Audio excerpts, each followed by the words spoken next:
Olá, pessoal, tudo bem? E aí, tá frio? Aqui fez frio, tá? Nesta semana, sabe como é que somos nós cariocas, né? Não podemos ver uma temperatura menor do que 20 graus, que a gente já começa a tirar todos os casacos que estão guardados há mais de um ano de dentro do armário. Mas é bom que pelo menos assim a gente fica com modelitos um pouco mais elegantes, né?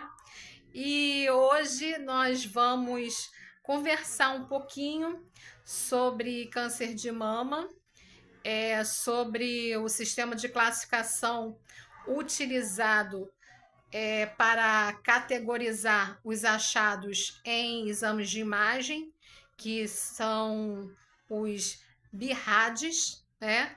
Que tanto quando nós fazemos exames periódicos, seja mamografia, seja ultrassonografia da mama ou ressonância magnética, por exemplo, havendo algum tipo de achado, ou seja, cisto, nódulo, os profissionais da saúde, eles então estarão utilizando esse sistema para categorizar. E o BIRADS, eles vão de 0 a 6, sendo 0 inconclusivo, portanto, necessitando então de novos exames um pouco mais detalhados. O 1 é negativo ou com ausência de anormalidades. O BIRADS 2 são achados benignos. O BIRADS 3 são achados provavelmente benignos ou com baixo risco de malignidade, porém necessitam aí de um acompanhamento.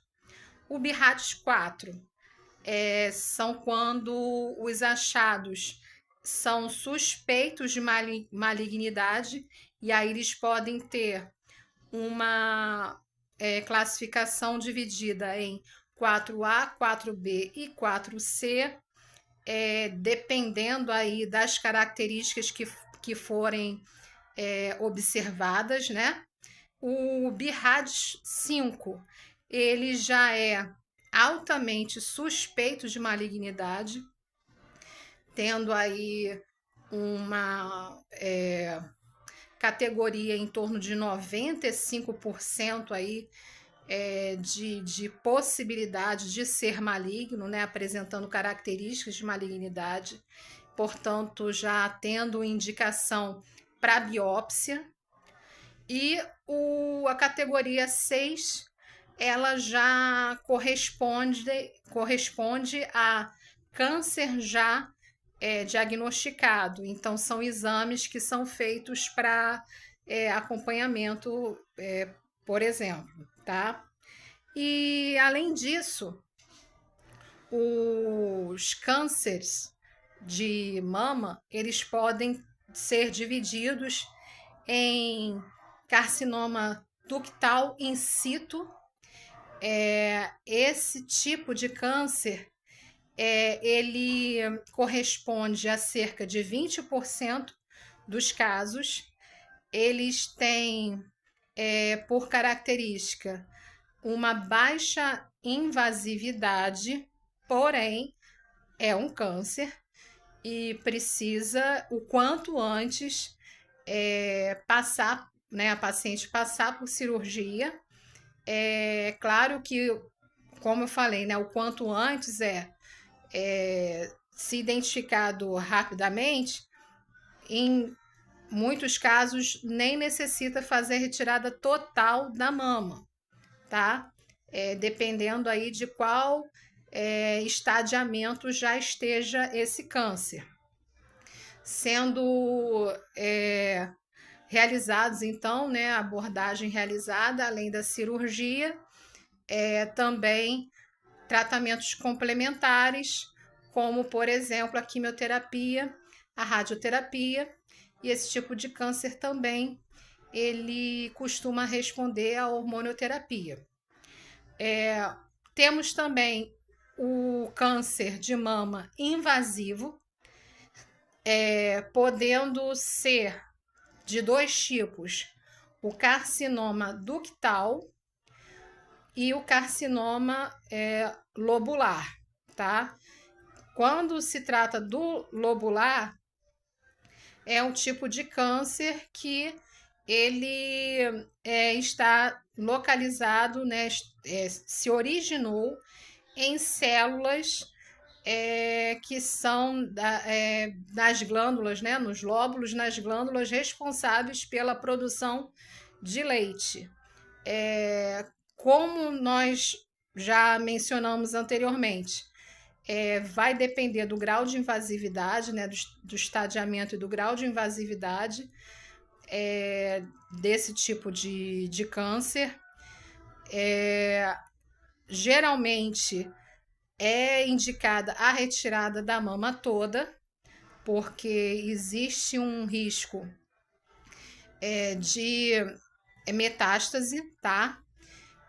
No entanto, também a abordagem adotada vai depender do estadiamento, né? Do quanto a doença já evoluiu. Tem um outro tipo, né? Um terceiro tipo, que é o triplo negativo. Ele tem uma característica mais agressiva, costuma acontecer num percentual de mulheres menor do que os outros tipos já mencionados. No entanto, ele tem, por característica também, não apresentar receptores hormonais. Então, ele não tem receptores para estrogênio, progesterona. Ele não possui a proteína HER2, tá? E ele costuma ter indicação não apenas cirúrgica, mas também de tratamento com imunoterapia, tá?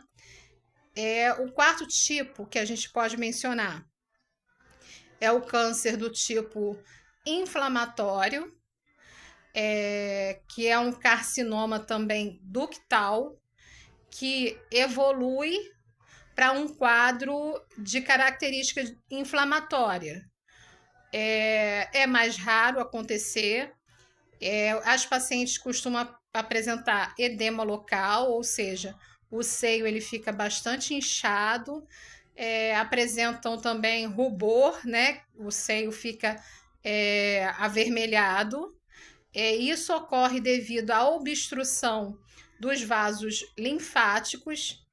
Então, quando esse tipo de câncer ele evolui para esse quadro, é indicado também, além da mastectomia total, o esvaziamento do linfonodo axilar, para reduzir a possibilidade de metástases, tá?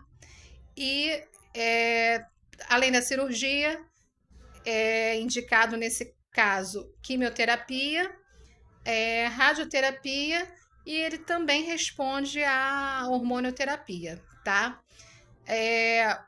O quinto tipo de câncer chama-se doença de Paget.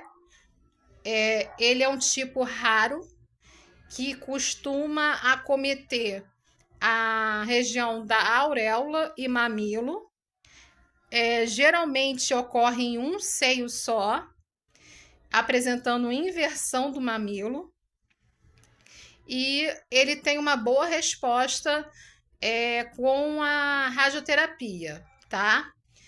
O sexto tipo de câncer também ocorre num pequeno número de casos. É o angiosarcoma, como eu falei, né, por ocorrer no menor número de casos. Ele é tido como um tipo de câncer raro, tá? Ele acomete células sanguíneas e também células dos vasos sanguíneos que irrigam a região dos seios, né? Porque essa região ela é bem irrigada de sangue, né? E também os vasos linfáticos, tá? Dessa região. É, no entanto, pela sua capacidade de metástase, é indicado a mastectomia, né, que é a retirada total da mama, e também o esvaziamento axilar, tá? Para que seja controlado naquela região. E por último, é um tumor que pode evoluir para um quadro cancerígeno, que é o tumor filoide. São também casos bem mais raros de acontecer. Ele se desenvolve no estroma, que é a parte adiposa, né, do tecido adiposo da mama, e ele inicialmente ele possui características benignas. No entanto, conforme vai evoluindo, ele vai assumindo então as características de malignidade e, portanto, ele precisa, em qualquer grau de estágio que ele esteja, precisa então ser retirado, tá bom? E o tipo então de abordagem que vai ser adotada, né? O tipo de quimioterapia, por exemplo, tudo isso vai depender da identificação do tipo de câncer e também do estágio do câncer, tá? O importante é você que está passando por isso, ou que conhece alguém que está passando por isso, né? Por esse quadro de câncer de mama. Lembrando também que homens também desenvolvem câncer de mama, tá? Então, você que está passando por isso, ou que tem alguém que esteja passando por isso, não desista. Confie em Deus, que Ele deixou aí os médicos justamente para nos ajudarem, né? Possibilitou que eles desenvolvessem conhecimento através de suas pesquisas para nos ajudarem e confiando nele, porque ele é bom em todo tempo e em todo tempo Deus é bom. Um beijo grande para vocês. Ah, eu não estou pedindo, né? Aí vocês deixaram de fazer. Deixem o seu like, mandem sugestões de tema, perguntas aqui nos comentários, tá? No canal do YouTube e compartilhem, tá bom? Tchau, tchau.